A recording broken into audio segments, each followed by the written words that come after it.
Doctor صاحب دو بڑی important چیزیں آپ نے کہی ہیں. پہلی بات تو یہ ہے کہ جو آشیانہ میں آپ نے کہا کہ یہ بہت بڑا ایک اعلیٰ کارکردگی کا ایوارڈ اور سرٹیفکیٹ ان کو عطا ہوا ہے، وہ آپ کو اسی عدالت کے انہی معزز جج صاحبان کے فیصلوں پہ مجھے کیوں نکالا کہ گردان لابتے لابتے لابتے آپ کے وہ الفاظ میں دہرانا نہیں چاہتی.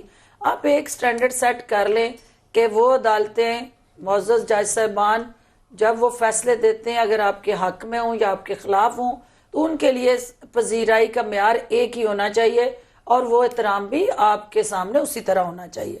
دوسرا آپ نے کہا جی کہ کیس جو ہے نا جو آپ نے سنایا نیب نیازی گٹھ جوڑ جو الفاظ استعمال کیے ان کی میں مذمت کرتی ہوں، اور یہ شریف نیب گٹھ جوڑ تھا. آپ بھی کوئی اپنے دور کا ایسا کیس سامنے لے آئیں کہ آپ کا سٹنگ منسٹر جو ہے اس نے میل پریکٹسز اور کرپشن میں کوئی جیل کی ہوا کھائی ہو.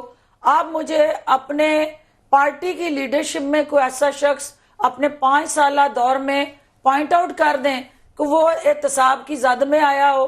اور یہ تو کہیں رہ گیا آپ نے مکمکا کی سیاست کے بدلے میں اس ادارے کا جو حال کیا تھا جس کے لیے اسی سپریم کورٹ نے کہا تھا کہ یہ ادارہ نان فنکشنل ہو چکا ہے.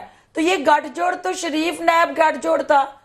عمران خان وزیر اعظم پاکستان نے تو اس ادارے کی ریوائیول کی ہے، اس کو طاقت دی ہے، اس کو طاقتور کے چنگل سے آزاد کیا ہے اور رول آف لا کو انشور کیا. طاقت کیسے دی؟ طاقت اس دی ہے کہ جو آپ کا پاکستان کے اس قانون کا ملزم ہے اس قانون کو آزاد کر کے ایز پر دی لا اس کا جتنا جرم قصور ہے وہ اس کے مطابق چارج بھی ہو، خواہ اس کی زد میں میرا سٹنگ وزیر جنگلات آتا ہو، میرا سٹنگ وزیر بلدیات آتا ہو، میری پارٹی کا کوئی اور رہنما آتا ہو، تو اکراس دی بورڈ اکاؤنٹیبلٹی کا میکنزم انشور ہوا. بریک لے لیں.